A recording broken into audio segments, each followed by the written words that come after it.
Hello, everybody. Or hello, Tiger Bay. Hello. Well, I'm sure you'll be happy to know that this is the first program we've had in a long time that isn't about politics. Yay! If any of you saw the video of that little 4-year-old girl crying every time she heard it mentioned on the radio, I think we're done with that. So, but please vote. I have several announcements to make. Before I do make the announcements, though, please join me in the Pledge of Allegiance. I pledge allegiance to the flag of the United States of America and to the republic for which it stands, one nation, under God, indivisible, with liberty and justice for all. Thank you so much. I want to, but I don't see her yet. I was trying to introduce our new coordinator. As you know, last month we said goodbye to Linda Sinkay, who served this club from its inception with great enthusiasm and dignity. And those of you who just came in probably passed the newest person to join the Tiger Bay community and services coordinator, Donna Fitzpatrick Connard. And I wanted to be able to say, Donna, get up and wave to us, but she's not up here. So being shy and probably taking registrations downstairs. So maybe at the end of the meeting, I'll have a chance to get Donna to come up and wave to you. She's a great person.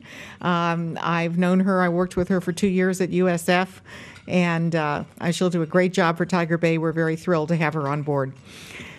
So, the next thing I wanted to mention to you is that we are co-sponsoring with the League of Women Voters a happy political event at the end of November. And I'd like to ask Rosalie Schaefer, the president of the League of Women Voters, to come up here, please, and talk about it.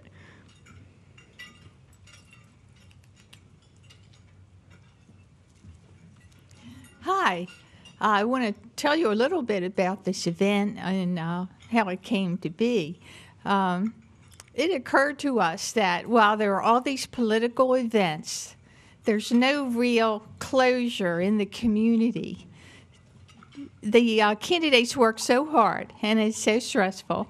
And at the end of the campaign, they have their own, committee parties, but there's no one community celebration. And that was one reason why we proposed this meet and greet on November 29th from 5 to 7.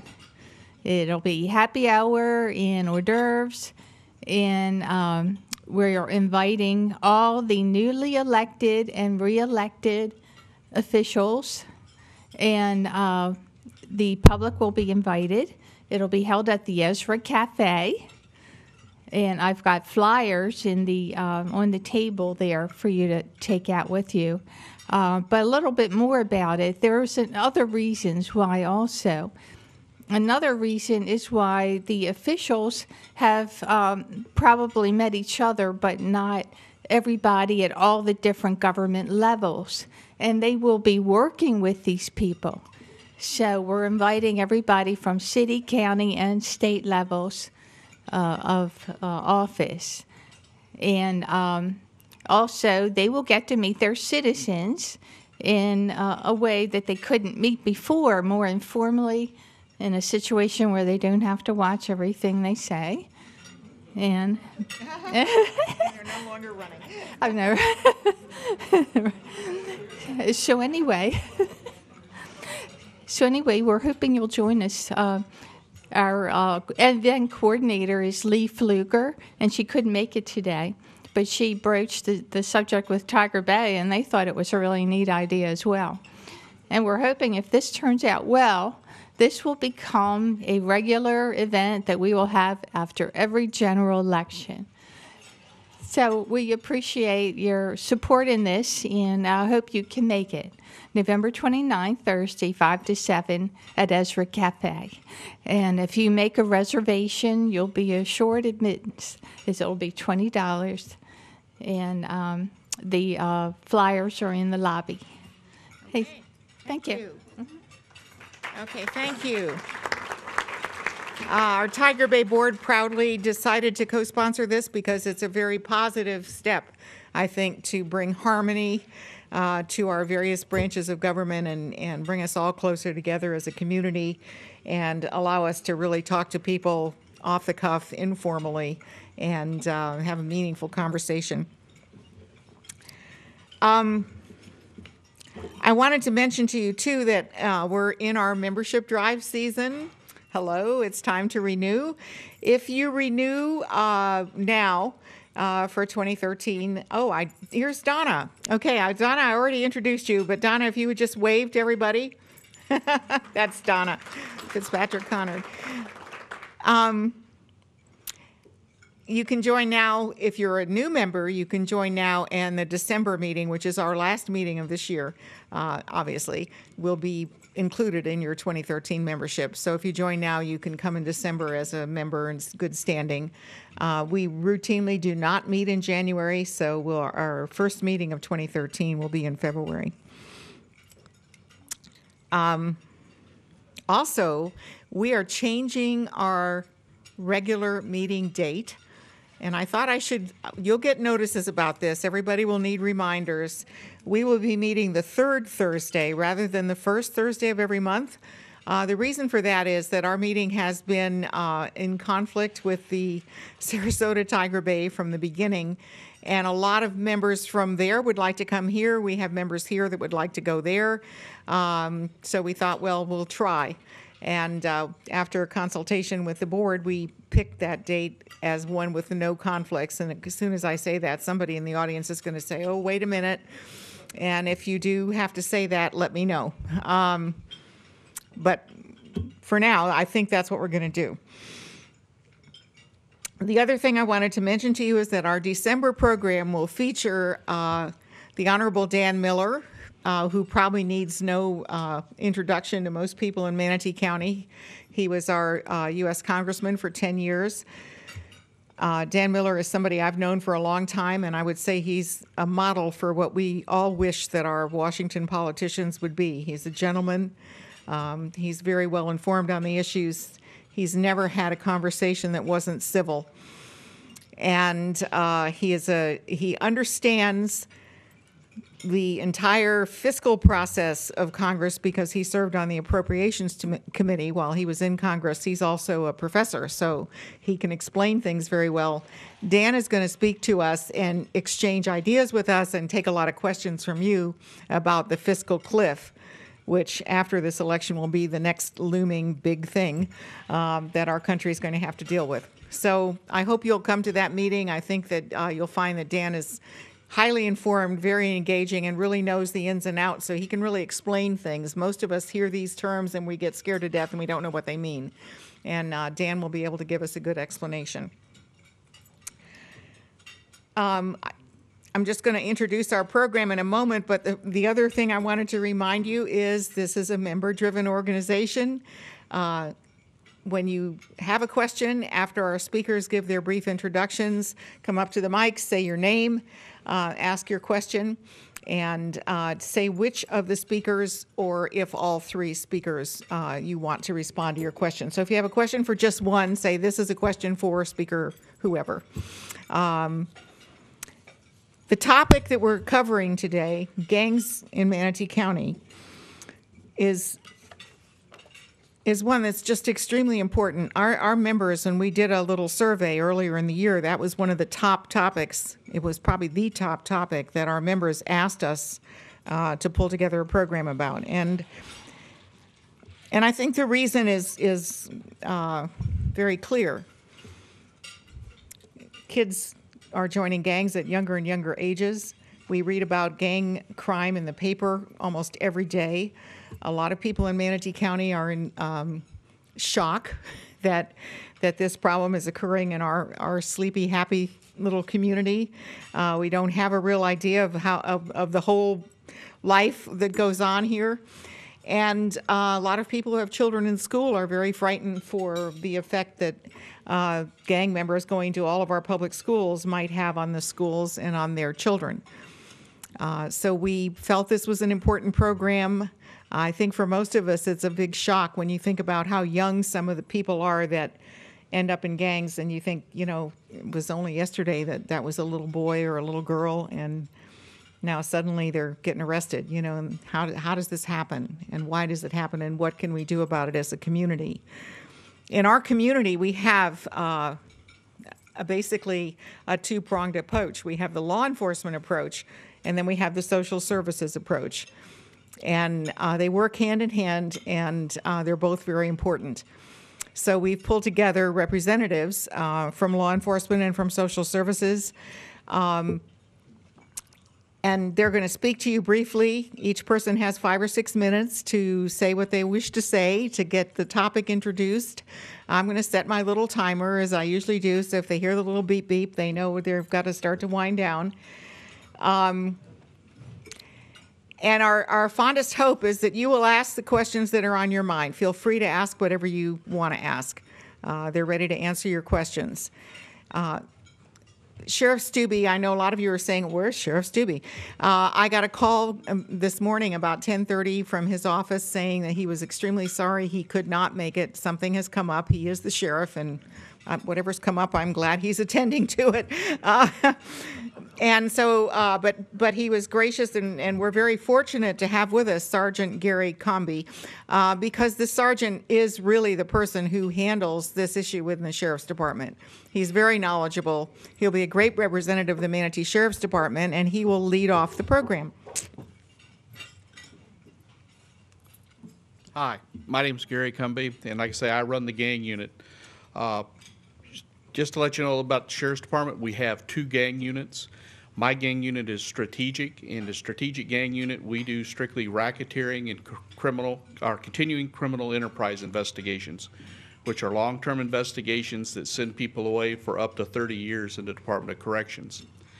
The second gang unit is a tactical gang unit, and they work the streets every afternoon and night, dealing with the kids they find on the streets, walking around or whatever, and the problem children that we try to refer to the Boys Club or the YMCA or to some group to get them counseled and away from the gangs. Basically, back in, I believe it was 2006, the sheriff came upon an idea that we do the racketeering investigations. We've done approximately 5 or 6 of them by now. We've got 1 in the courts right now.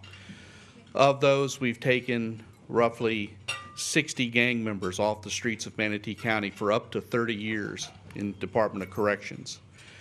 We also, of that 60, some of them went to federal because we like to do federal charges on them, because in federal court, the time is not justified by gain time or anything like that. They get a straight prison sentence and that's it.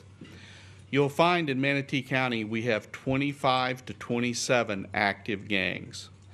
Now, by active, I mean that's gang members that we have documented. That includes Hispanic gangs, African American gangs, white gangs, and white supremacist and/or motorcycle gangs. The white supremacist and the motorcycle gangs are not that active, and they're not kids. They're mostly, adults in their mid to late 20s, is up to the age of 60, and they're not very active. They're not very big on recruiting or whatever. Our problem is with the street gangs, which are kids. Youngest probably 11, 12 years old, ranging to 16 or 17, 18, that are very, very active, and they're the ones that we need to address.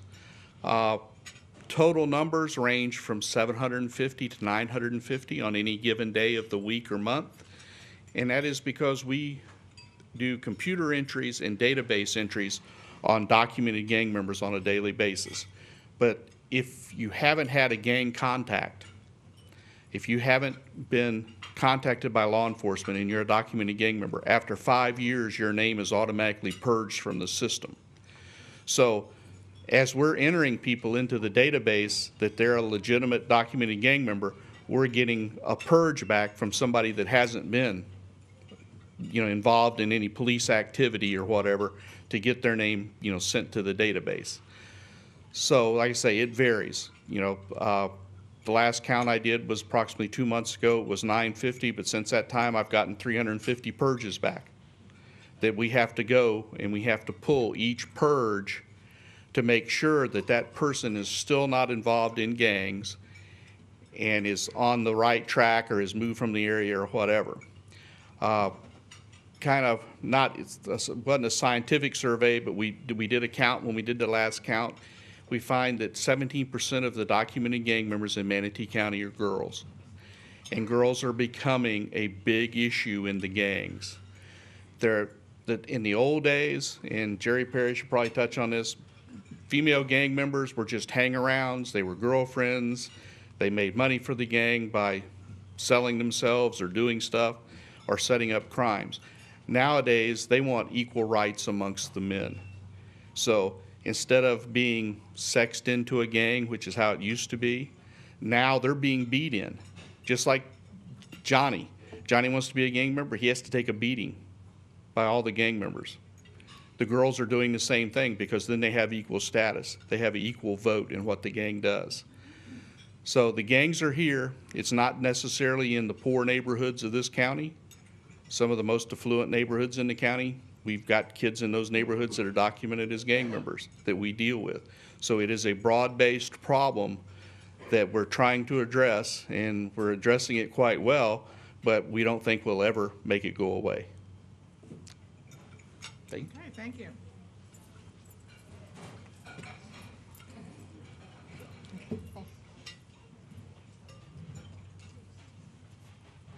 Okay, Jerry. I'm going to introduce Jerry Parrish next. He's the Youth at Risk Director with the Manatee County YMCA, and I should mention that Sean Allison, who is the president of the YMCA, is here and might be called upon at some point during the program. Jerry is a very experienced person in this regard. He came here from California. He comes to it with a great deal of heart and a kind of different approach, but he has a lot to share. You guys only gave me 6 minutes, so To start. I'm just kidding. My name is Jerry Parrish. I'm the Youth at Risk Director for the Manatee County Y, and my job is to keep gangs from becoming generational. California, to stop gang violence, you got to go into prison and talk to Grandpa and say, Grandpa, your grandson or your great-grandson is shooting up the neighborhood. He's not going to listen to anybody but you. Can you tell him to quit? And that's what I did in California. Well, here it's not so structured. So you go into the neighborhood and you build relationships. About 6 years ago, I met a guy named Sean Allison eating breakfast. He said, Oniko is Iraq, you're the Marines. I want you to go in there, and I want you to go and just share Jesus. I'm a Jesus guy, that's what I do. Well, the first day in Iraq, which was Oniko, 12-year-old was selling drugs. Asked him what he was doing. Came to my car right there in front of Pride Park. Asked me if I wanted to buy drugs. I chased him for about 4 blocks. Found out who he was. Began to build a relationship with him. Met his mom. Didn't have a dad. Had about 16 people in his house and began to build a relationship. The YMCA, before Sean showed up, was more of a gym and swim club. Now, in its true essence, it became a social network to really begin to work and build relationships and love hurting and broken people. And so that's what we began to do. And we started on Oniko, and we really targeted it. It's targeted outreach, prevention, intervention, and suppression. I wish, as a Jesus guy, everybody gets saved, delivered, and set free, but that's just not the game. So we got to get people surrounded. And what we've done is we've surrounded the families that are gang members. We surround the whole family. That's what the Y is really good at. And we begin to love and care and nurture no matter what and tell them, hey, this is real simple. God loves you and he cares for you. But if you do this, you reap what you sow. So if they get locked up, guess what? We go into jails. If we have to do, I've done a lot of funerals in the last 7 years in Manatee County of kids from 25 years old to 13 years old. The reality of it is they need somebody telling the truth. And so we've targeted each area. In Oniko, we started in blocks, and we begin to target blocks and that's where the trouble's at, that's where we're going to be. And you know what? Feeding and clothing, folks. The Bible's pretty simple. You feed and clothe. You take care of the widows and the orphans. That's what we begin to do and work strategically. Then we started with a comprehensive gang model, the OJJDP model. They've been doing it for years. We don't have to reinvent the wheel and begin to do those models and begin. They actually interviewed 150 gang members our first year. We didn't tell nobody we were going to be in the streets because I didn't want to get shot. It's not rocket science. But the big issue was targeting those gang members, interviewing, talking to them, building relationships, and we interviewed them. We're actually doing the same thing in Palmetto. We hired a guy named Robert Bolt, and we've had great relationships with him, and he's doing the same thing and working really, really diligently. He's been in the streets there for 2 years. Didn't tell nobody. We just worked him, and now he's doing the exact same thing I did. But targeting, building relationships with people, caring for families, and beginning to build relationships, because when you feed somebody, you can lead somebody. And so we began to feed and lead and begin to love. And this is not a black and white issue. This is a humanity issue. I went to a family in Lakewood Ranch, big house, huge house, and the sheriff's department asked me to go over there, and I go over there, and there was a the house was huge, but the ceilings were this high, and he had gang graffiti all over the walls. Third shift is the white kid. Third shift's the black gang. And so we began to tell him, Mom, his mother was older. I said, you can't, this is graffiti. Well, it was his art. I didn't want to mess with his art. So I said, no, you need to get it off the walls. And I think that young man had been arrested, and the big picture is he paid a price for his actions because he didn't know. He was just trying to be, it doesn't matter what school you're in, it doesn't matter what territory you're in, it doesn't matter. If we don't take our neighborhoods back, it's a simple issue. So what we've done is begin to take our neighborhoods back one block at a time, really strategic, really targeted, but prevention, intervention, suppression together. If you try to work the two apart, you're not going to be successful. You're not. So we've been really diligent and really, now we've got quite a few churches in the streets. The Adopt a Block, Guy Breeding, he's from Bayside Church. They begin to start, the Tommy Barnett model is what I call it, but they go and they begin to, and this is who I learned from too, so it's not rocket science to me either. It's working together to take over those blocks, and since they've started, we've got quite a few other churches started working together, and you know what they do? Sometimes they mention Jesus, but they just feed and clothe and paint over graffiti. They clean up, they mow the lawns, they just serve the community. And that's what's being really successful now. And Philip Ham in Palmetto, he's at the First Baptist Church in Palmetto. His Sunday school classes in Sarasota Baptist, now they've teamed together with Alfred James and working together in Palmetto, but taking those blocks and just caring for people. And the diligence of it is really, really amazing because it's so structured and so targeted. It's not fancy neighborhoods we're going into. We're going into neighborhoods there's issues there. There's drive-bys, there's kids dying, kids killing. We're going in those neighborhoods. Why? Because they're kids. And we got to equip them and teach them, and I was talking to a boy yesterday. We started a school for at-risk kids, a high school, the YMCA technical school. And it's really a great place because now I got all these kids in one place and we can deal with them all at one time. But we've got teachers now. We've got a principal. We've got more than just Jerry or just the Pastor Ham dealing with these kids. So I really am grateful for you guys. Thank you so much for allowing us to be here. Have a great thing. And I'm so grateful because this is huge for us to let you guys know that you can make a difference when it comes to gangs in Manatee County. You'll have more time to talk. I'm sorry, I really hate to beat people off the podium, but I know your questions are the most important part of the meeting, and I want to make sure we have plenty of time. So Jerry raised some very provocative ideas, and I know you'll have questions for him afterwards. Our last speaker right now is Carl Weeks, president of the Boys and Girls Club of Manatee County, and they also have a loving outreach. So let's hear from Carl. I was told that I had an hour and a half to speak, so we're going to have to condense that quite a bit. Back in the 1990s, I remember a good friend of mine and yours, Sheriff Wells, made a statement that gangs are not a problem in Manatee County. And I think he missed that one. But what we've tried to do is we've started a program back in the 90s. It's been up and down, up and down. It's called Gang Prevention Through Targeted Outreach. It's a national program that was founded in, actually, California. And it's a program that is really sort of simple for a complex problem.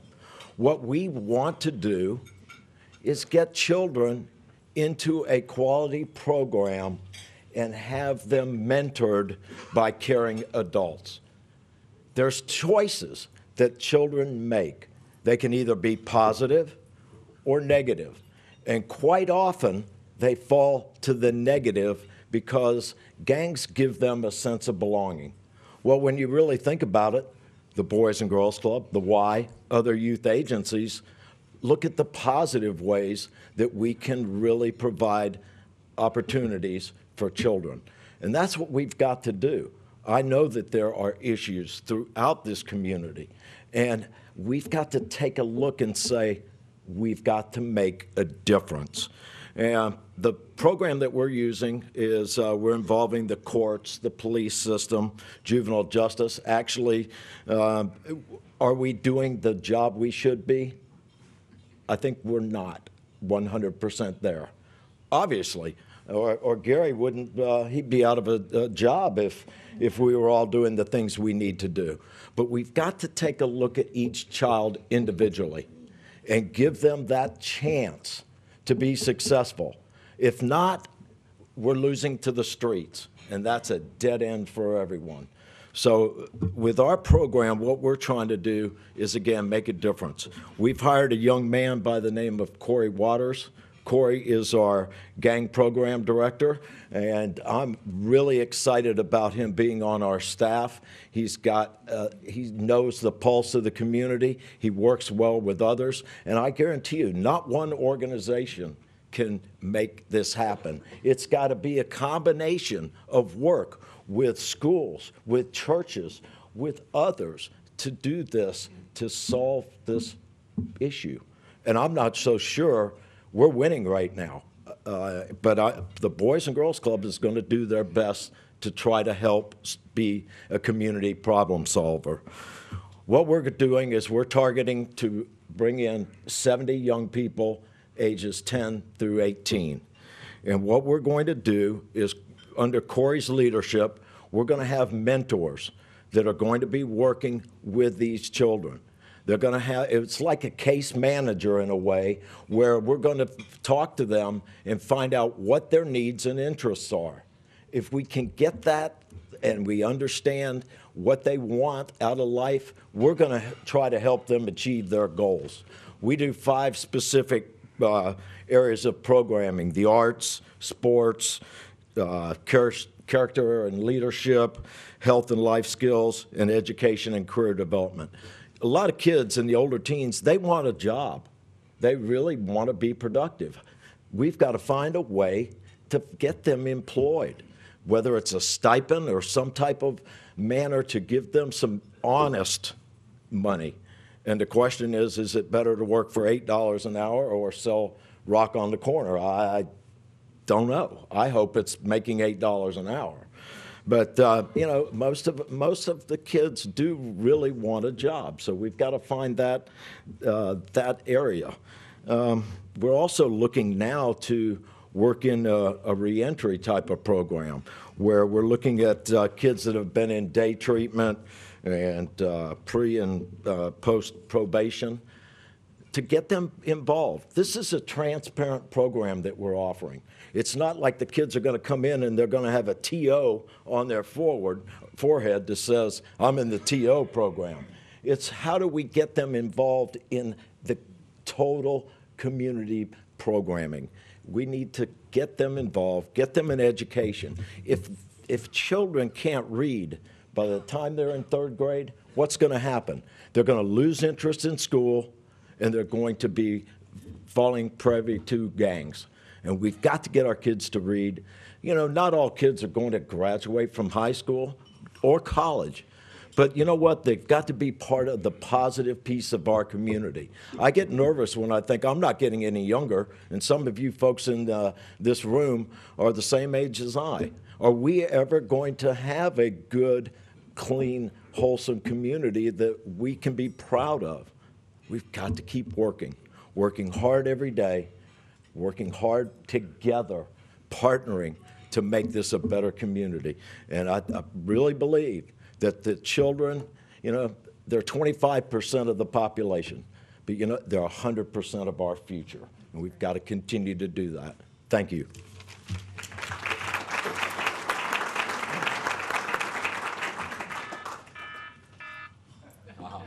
That was good. Very few people do that. I will give him a lot of credit to get that hour and a half down to 6 perfect minutes. Okay, time for questions and answers. Please, if you have a question, step up to the microphone and state your name and your membership in Tiger Bay and your question. Here comes Dr. Conard.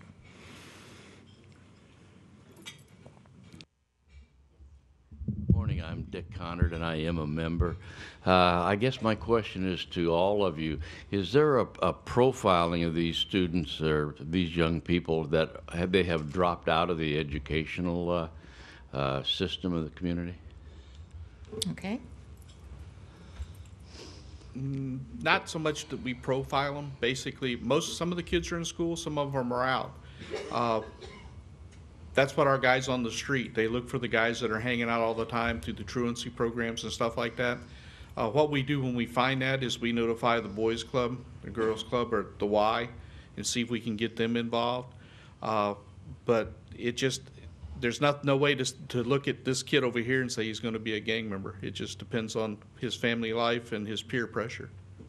I guess where I was going with my question was whether it would be of interest that we try to explore, from your comments, if they want a job, whether we could develop some sort of an educational program that would be helpful with that through our Manatee Technical Institute.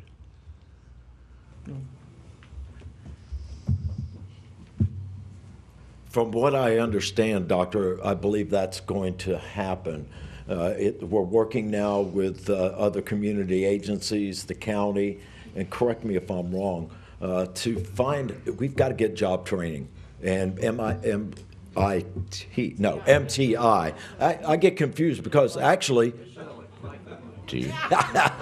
we do have 4 kids actually that are on scholarship at MIT, so that's incredible.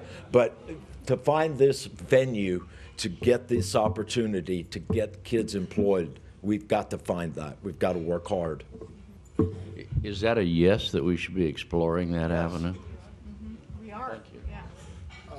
We actually explored it and did it. The Manatee YMCA started a high school for kids, for at-risk kids. It started about 9 weeks ago or 10 weeks ago, right when school started. And the kids that, we had 2 school closings. The school, AMI and Richard Milburn, they closed, and so those kids were going to go in the streets. That's tough for me because I deal with the kids in the streets, and so what we did is we started a school. We've worked really, really hard to make sure that kids that are on the streets are in school and working diligently. It's called Manatee YMCA Technology. Somebody help me. I'll say technical school, but it's a school for high school kids. And it's very, very successful. We've had so many kids that are, the reality of these kids need jobs, and so we're working really hard to get them jobs. It's a technical school so that we can get them jobs, get them a place just to let them know how great they are. And that comes, a job, you can have some serious credit with some child that's been selling drugs. And so it's working really well. We need your prayers, but we need your support too, because we really are serious about being effective with these students. So if y'all, we teamed up with Patrick Carnegie at the Dream. You're talking about partners. We've got some great partners. And Patrick Carnegie over at the Dream Center, that dude knows what he's doing with kids. And so we came together as a unit, and we're partners. And Patrick's good with those kids. He's good with that group of kids, but he also got great kids at his program. So we teamed up with Patrick, and I think we knocked it out of the park with teaming up with Patrick. Thank you. Okay, next question. Good afternoon. I'm Mary Forrestal. I am a member. I'm also a member of the YMCA board, and I have to tell you, I'm so proud of the things that you are all doing. Sean has done some amazing things. It's amazing to sit back and watch. Can you also share with this group some of the things that have happened through our partnership with Sun Hydraulics, Dan, who's also a board member?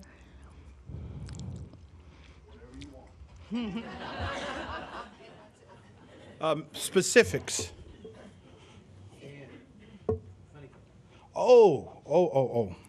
Actually, what we did in the very beginning, because we knew these kids needed jobs, and so I hit. And we didn't say anything to anybody for 2 years, because the OJJDP model, if you go out, and from experience, 20 years doing this, you go out in the neighborhood and you start telling how great you are. I'm a gang preventionist. I'll change the world. You go out doing that stuff, you're going to get shot, killed, and murdered, and y'all going to be doing my funeral going, oh, he was such a good man. So I didn't say anything to anybody. I just built relationships, knew who I could trust, knew who I couldn't trust, and big picture, we started being effective. Well, we needed to get these kids jobs. Dan Judge, who he's a president or he's a leader at Honeycomb, and they've got a great company there, and he's been on board since day one, and he's given Jose Garza a job. He's giving gang members a job that shouldn't have jobs. And he's been a real good support. And Cumbie can see what we did is we built relationships around sheriffs. I got two bosses, the sheriff and Sean Allison. And if whatever the sheriff wants me to do, I'm gonna do it. Whatever Sean wants me to do, I'm gonna do it, because it's a servant mentality. And now with all the partners, I can't say the partners that we have with Bayside and Palmetto First Baptist, and all the partners, Manatee, you guys have supported us. Patrick Carney, there's too many to name. Jim Delgado, all these guys have supported and been there. The school system. The greatest thing to stopping gang violence becoming generations is those elementary schools. So I'm in 11 of them every day. I love you, big boy. You're gonna change the world. You don't have a daddy. You don't have a daddy. Maybe got a mama and 14 grandmas, but guess what? I love you, big boy or young lady. You're going to change the world.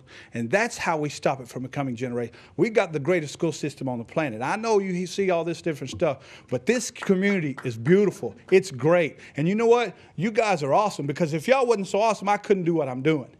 And you guys are changing the world. And I'm so thankful for our school system and those teachers in those elementary schools and those principals in those elementary schools. They're just some great people, and they need to be commended. They need support. They need, instead of the negative press, just tell them how great they are, because I'm telling you something, they're making a difference in our schools and our community.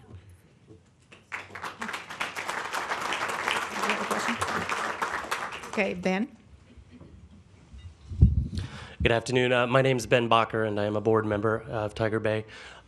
Thank you all for your time today. I guess my question to you is the newsletter that Tiger Bay sent out advertising this also touched on a topic of gang activity. And I don't think it was brought up yet in the discussions. If you could the three of you educate us as much as you can, or educate the people in this room on the subject of human trafficking and how it is affecting our area? Because I know it's really difficult for us to believe that this is actually going on in our community. So if you could the three of you just educate us a little more on what Manatee County is facing in this? Thank you. Well, we haven't had any human trafficking cases. What we mainly find, our gang members are involved in drugs, car theft, and burglaries, and drive-by shootings. But they mainly finance themselves by doing burglaries and selling drugs. Like I say, I think we've had 1 or 2 human trafficking cases, and basically those were just somebody that just happened to get caught here that was passing through here.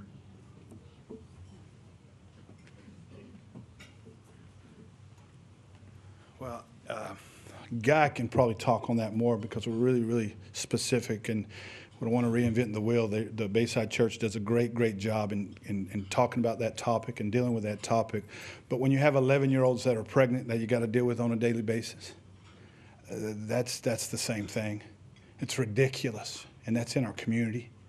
And I have to deal with that every day, day in and day out, day in. John Vita, I see John Vita over there sitting there eating his lunch, but we did a home makeover on a home 2 years ago. The Kiwanis and the Y together just worked and he went into a home and redid a home in a month. Ron Allen and they came over here and redid this lady's house. She had 2 kids that were in gangs. One's graduated now. One's about to graduate at the Y school this year. But that's what it takes. It takes partners going after it. Ron Allen didn't have to do that. John Vita didn't have to do that. But they partnered with Y and said, hey, give us a home. And it was the Key Club. Those kids worked a month. Nobody knew about it. You know, they did a little article. But we're still at that house every day. That house was shot up about 5 times. There's not one bullet hole in that house. That woman is being successful. And that's why the adopted blocks are so important. But if Guy wants to say something about that, because he's really, really good, and they're really, really specific on the human trafficking. Guy Breeding. Need to go to that. If you want to say, you have to stand by the microphone. Okay. Otherwise, we won't be able to see you on METV. I was going to say after the event, I'll be available for some questions. I didn't want to disrupt the proceedings here. But, well, we need an answer to the question. The member asked a question, is human trafficking actually a problem? And are people dealing with it in Manatee County? yes, it is. And there's a lot of people that are passionate about it. There's some great organizations in the area that are bringing awareness to it. It doesn't just stop at the human trafficking. It's all the associated conditions and concerns that we have around it, the dysfunction in our community. But what's really good is it's brought together a lot of people, certainly within the faith-based community and out and about, to the awareness of really what's going on in our community. And so it's been a catalyst of change. It's been a catalyst of really getting people out there, partnering, and really taking a care of what's happening. So, yes, it is. Okay, Thank you. Carol. Carol Whitmore, member. I have firsthand experience that I know for a fact at least 5 gang members have been shot, dropped off at the hospitals. I know Manatee Hospital is actually locked down 4 times, and that's in the last few months. And my husband's been a consultant on 2 of them. One of them, he was threatened to be shot and killed. And the other one, he said was a really nice guy, but he was a gunshot wound. This was just 2 weeks ago that the ER was locked down. These are older people. They're like in their 20s and on up. The hospitals are having a real hard time now because they're having to lock their whole ERs down. I know we're talking about the kids, but we do have a very violent situation with the older people, the older adults. I don't know what to do. Is anybody trying to intervene with them besides putting them in jail? I mean, you know how it is. They don't talk because they're going to get killed, and it's really scary. Basically, everybody's heard of you don't snitch. Okay? And there's no way. I mean, we talked to people. I was out on a crime scene this morning, and no witnesses. Hard to believe. You know, gunshots in the middle of the night. Oh, yeah, I heard them, but I didn't think about it. People just don't care in some of these neighborhoods. And the people that are getting involved in this, or the victims of this, they will not tell us anything. I mean, and there's no way statutorily or whatever we can make them talk. We just have to keep plugging away using confidential informants, confidential sources and stuff, and trying to get to the bottom of what's happening. But it's hard. I mean, this mentality with some of these people is they're just not going to tell you. They could die tomorrow, but they'll take it to their grave. And it's too bad because there's a lot of, I mean, these people are just being dropped off at the door. At Blake, I haven't heard because it's probably harder to get to. And here they just drop them off and take off. A couple of them have died there in the parking lot. And that's something, and you know, the hospital administrator said, you know what, that was on the 4th page in the newspaper. I mean, they're just frustrated. It's kind of scary, and I wish there was a way that we could, if you all, I mean, you're wonderful, Jerry. We did upgrade some of the security equipment, surveillance equipment at the hospital. It's still not the best that it could be, you know, but we try to use everything at our, you know, that's available to us to solve these. One of the ones you're talking about that got dropped off, the guy's back out on the street. You know, we're watching him as much as we can watch him. but he's just one guy in the neighborhood that he's made somebody mad, you know. But in that particular instance where he got dropped off there, is he tried to shoot somebody, but they had better aim than he did, basically, is what it was. And, you know, I mean, he had initiated the shooting.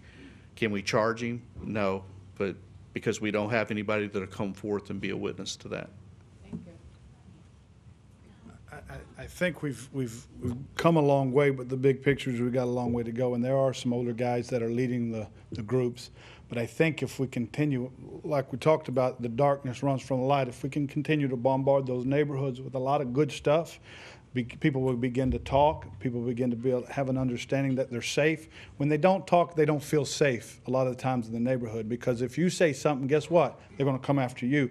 Well, we've been working really hard and really diligent, and the sheriff himself has come and done cookouts and begun to build those relationships. And so I have to commend him again, because the big picture is he's serious about solving this issue. But it's about relations. If we can build relationships and really work hard with those relationships, those people will get confidence. So it's building confidence. It's been a long haul, but it's building confidence with those people and loving them and caring them, but letting them understand you're going to be safe and trusting the Lord that they are. Okay, Carl? One thing that I firmly believe in, it all goes back to prevention with our young people. We've got to get them to understand. We've got kids and parents that will come in that are gang members, and they will tell the staff that I want my son or my daughter to be in a positive place because I don't want them following in my footsteps. That is happening. But again, it's going to come down to prevention. And one thing that we have done in the school system through their support is we've developed a program that's called our Trifecta, where we have a program at Daughtry Elementary where the kids finish Daughtry, they can go to Harley Middle School, finish Harley Middle School or Johnson Middle School, and go to Southeast High. We've got to keep tracking these kids, keeping them in positive activities, and that's how I think we're going to change the culture. But man, it is a sad, sad state when you've got these people being dropped off in the hospital, causing all of this havoc in our community. We've got to change it. Can I have just one thing? Sure. Briefly. Basically, too, what we're doing, we've had some success in a couple of cases where witnesses have been reluctant, but we've had to just about practically live with some of the witnesses. We found that if we deal with them as the gang unit, we develop a rapport with them, and we can get them to court and we can get them to testify. It takes a little bit of understanding what their lifestyle is and stuff, but we have been successful in one murder case.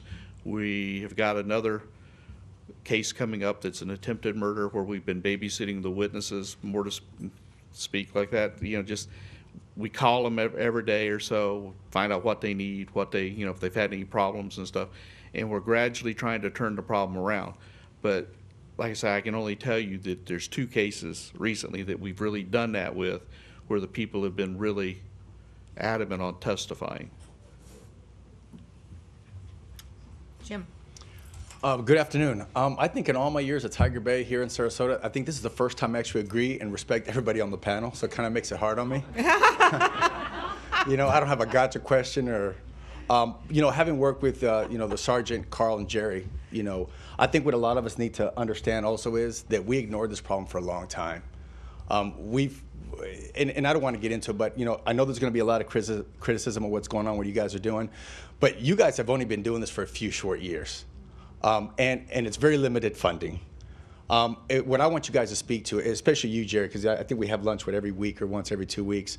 And one of the things that, you know, we sit back here, we're going to criticize what they're doing wrong. But the question we have to start asking ourselves is, what can we do as business owners? We talked about integrating them. You know, we know we get them off the streets, what to do with them after prison. But that's the question. What do we do with them after prison or after jail?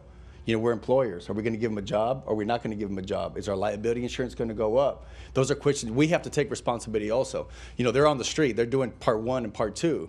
But we as the audience, we're doing part 3.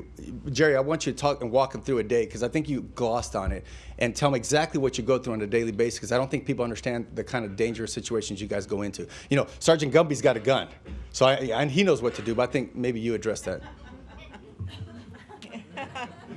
I hide. No, big picture is he's right. You know, it's relationships. You go into neighborhoods. It's funny because the house that's been shot up, drive-bys, they called me at 4 o'clock in the morning, crying, screaming, freaking out. John and Ron took care of that house, redid it. Well, John Connor and his church, Cornerstone, come over there once a month, and they do a adopt a block, and they do Sunday school, and they feed them, and they do pancakes, and they just take that block over. It takes that kind of leadership. You know what? I've been doing this for 25 years. It's just part of what I do. I'm not scared of another human being, with a gun or without a gun. Big picture, I'm going to Jesus. Take me out, I'm cool with it. I've been doing this long enough. But the big whole thing is, if we could really understand finances. The YMCA's been doing this out of faith. They took some guys. Sean didn't know me. He's seen the work that I did at Youth for Christ. He didn't know me, though, but he's seen my passion and my heart. There's so many good people in this town. And because we're successful, it's because those people have partnered and surrounded us and saying, hey, we're going to support you. But not everybody has. But who cares? Forget about who's not supporting us. Let's focus on the kids and let's be, in the big picture, Sean has a saying, either they all matter or none of them matter. Well, we believe they all matter. And so we're going to be very consistent with those things. And I'll answer your question now, Jim. I wake up, I get a call. Now we started a school. 14 kids call me and say, hey, I need a ride to school. Don't you got a bus pass? No. Yes. No. Why aren't you taking the bus? My mama said, I just don't want to take it. Okay, I'll pick you up. I'll take you to school. Get them to school. Make sure they're getting educated, because education is the key. If we don't get and we have 19-year-olds with 5 credits. We're going to throw those kids away. We're going to throw those kids in the street. We're going to throw those kids away and say, hey, you can't get an education. Send them to MTI. They're not going to make it at MTI. We've got to get them a job. We've got to get them their GED. What if they don't want a GED? Do you give up on them? No.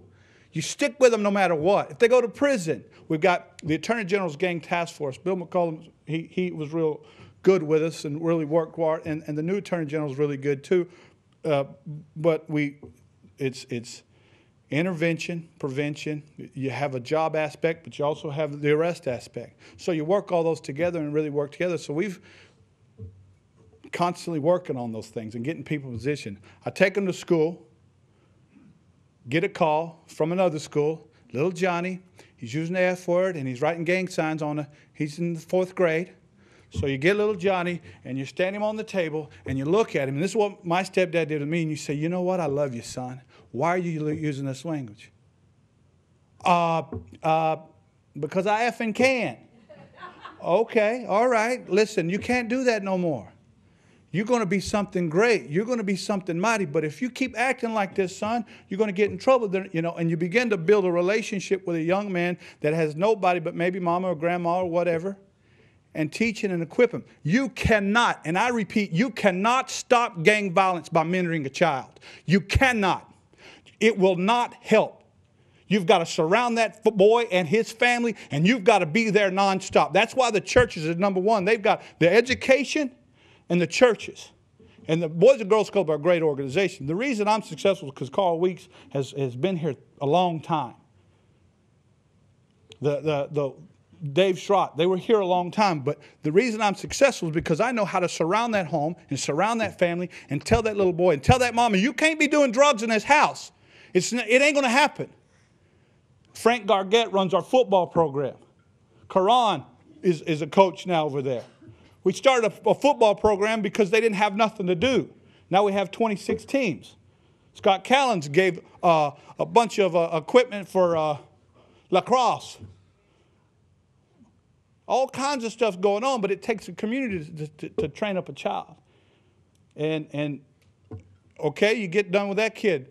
Daughtry calls. We got another kid. He's writing gang signs. What are you going to do? So you just do what you got to do to make it happen. It may be a 16-hour day or an 18-hour day. You may have to get up at 4 o'clock in the morning because somebody just got shot at. But you know what? You do it because humanity matters. People matter. And that's why we do what we do. And I think Sean Allison mentors about 7 kids by himself. Poor kids. He don't care in the big picture. And we truly are understanding it. And I'm just thankful for the Patrick Carnegies. I'm thankful for him because you know what? That dude's changing lives. You can go back. I don't know how long Patrick's been doing what he's been doing, but those kids come back and say, thank you, Patrick. And you get to go home and go to bed about 9:30 maybe, 10 sometimes. But that's kind of a day, unless there's a drive-by, or if Cumbie calls me and says, hey, you know, we got little Johnny over here, and he just committed a crime. Okay, this was 2 weeks ago. Somebody got stabbed. He got stuck in missed his liver by this month. They can't find him. Pastor Jerry, can you go find him? Yes, sir, I can. And who did it? So-and-so and so-and-so. Well, I know where they live too. So I go knock on the door. Juan, you got to tell the police the whole truth, nothing but the truth, so help you God. I can't do that, Pastor Jerry. I'll handle it in the streets. You handle it in the streets, I'm going to handle you in the streets, son. Go by the house where the kids are doing. What are y'all doing? Word on the street is you just stabbed somebody. This is maybe an hour later after stabbing. Pastor Jerry, I didn't do it. Yes, you did. Your grandma told me. How you going to go get your grandma? Your grandma a liar? Is your mama a liar? No, sir. Then you need to turn yourself in. Well, guess what? The kid not only did not turn himself in, but he got arrested anyhow, thank the Lord, because they're doing their jobs. And the kid got picked up. He beat up his girlfriend. Beat up his girlfriend so bad. I've worked with this kid, known this kid since he was 11 years old. And I have a very faint and sad feeling that I'm going to have to do that boy's funeral. And Frank knows him. Frank knows him for years being in DJJ. But great thing about Frank Gargett is he gets to deal with the football kids now because he got a promotion. But if you're a partner with us, would you stand up if you're a partner with us? If you're a partner, go ahead, stand up, kids. Go ahead, stand up, stand up. Jim, Scott. Yeah. Mr. Turner, Ron. See, those guys ain't standing up because, but Mr. Turner, he's the one that gave all the flowers and all that stuff to the house that we rebuilt. So those kind of partners, you get to be effective and be effective in a community. Thank you, Chair. Okay, Misty. We're running close to the end here, so please keep your answers as tight as you can. I know everybody's passionate about this, but I appreciate it, Misty. Okay, good afternoon. My name's Misty Servia, and I am a member of Tiger Bay. Many years ago, we had resource officers in all of the elementary schools. Today, I'm not sure we have them in any, or maybe a few, and I think they're shared. But it seems as though that might be the biggest return on our money is getting to those elementary school kids. And speaking with Corey before this meeting, he told me he works with gang prevention at the Boys and Girls Club, and he said to me, if we don't get them by the age 15, they're gone. It's hard to pull them back. So my question is for the sergeant, how can we get those resource officers back in our schools for those young kids? That you'd have to ask the sheriff, because I have nothing to do with budgetary restraints. But I can tell you this. We have an agreement with Manatee County School Board, being the agreement between the Sheriff's Department and the gang unit. We teach gang prevention in all Title I schools. I have certified instructors on my staff, and we go. We're getting into this school year, we're doing parent-teacher. Back when I was a kid, a long time ago, there were parent-teacher organizations. I guess they call them SACs or something now. But we do meetings with them on Tuesdays and Thursdays, where our actual gang investigator goes to the school. The parents come in. We explain to the parents what gangs are and what their kids are maybe involved in, maybe not, but how they should not be involved. We also go to each Title I school in Manatee County. We instruct all the teachers, all the counselors, the janitors, the lunchroom ladies on gang prevention and what to look for when they're dealing with their students, such as gang graffiti, gang graffiti on the notebooks, letters about gangs and stuff like that. So we're reaching out to the kids in the elementary schools especially, but we do this to all Title I schools, whether it's a Title I school that's a middle school or a high school or whatever. But we're trying to provide gang prevention classes and gang recognition classes to all the employees of the school board.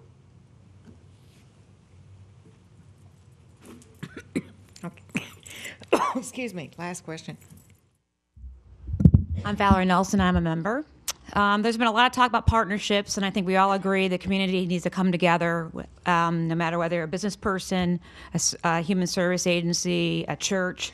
That's pretty clear. And I'd like Carl Weeks to talk a little bit about Tuscany Lakes and Oak Ridge as far as some unique pinpointed partnerships. I really didn't ask her to come up to the microphone and ask this question. And I will answer it. I'd like to just talk about two other things really quick. We talk about activities with youth. I think what we're missing as a community is the parent involvement. And I don't know how that's gotten to the point where it is today. When I grew up, both my parents worked, and that was okay because I went to the boys' club. But now, parents don't buy into their children's activities. A lot of them do, don't get me wrong, but the majority don't. We've got to find a way to have the parents back involved in their children's life.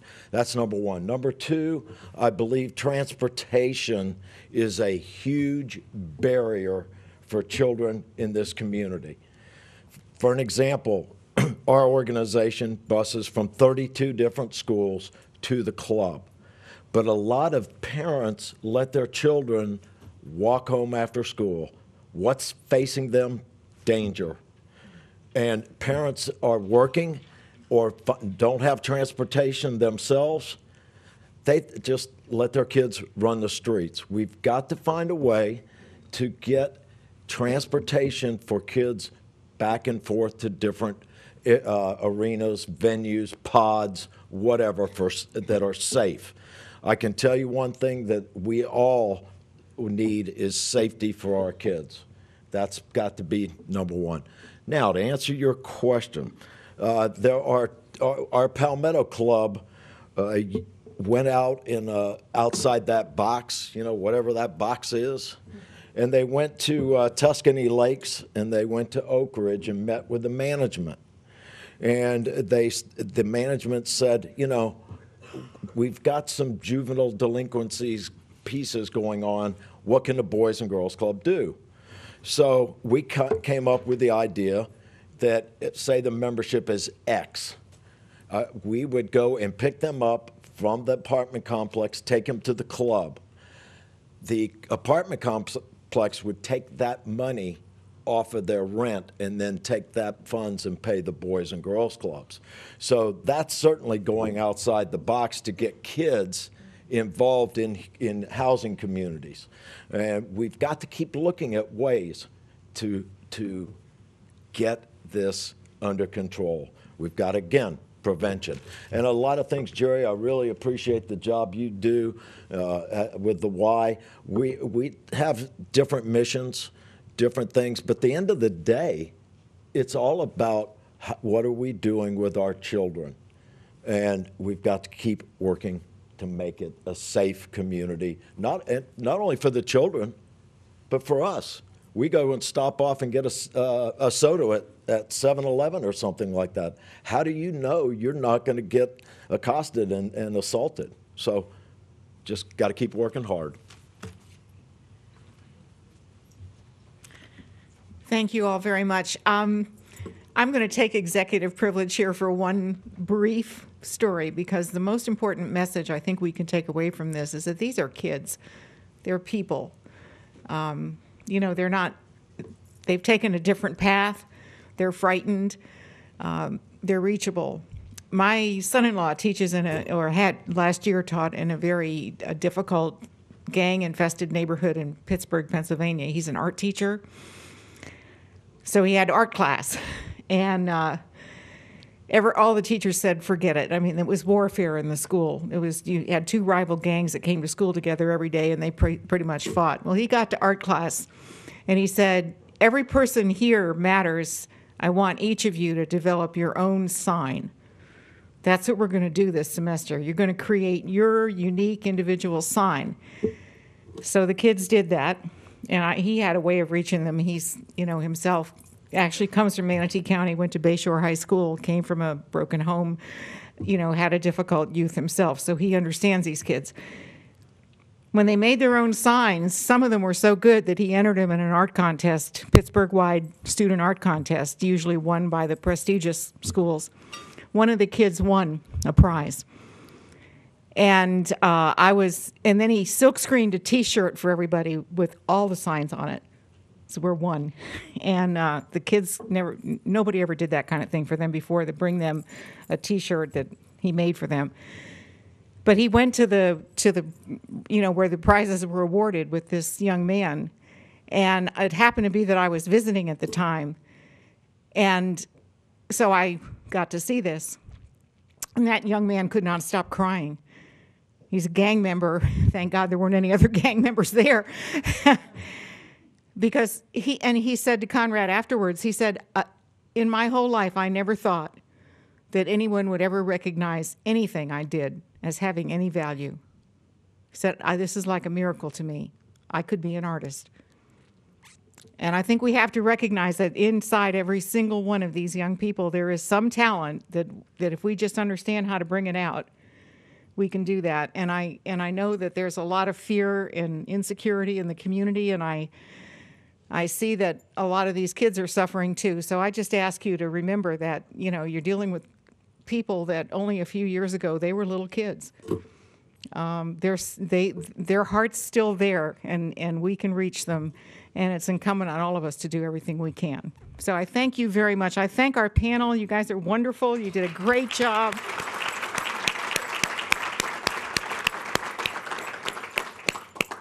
And I'll see you next month, and we'll be talking about the fiscal cliff, sort of a very different topic.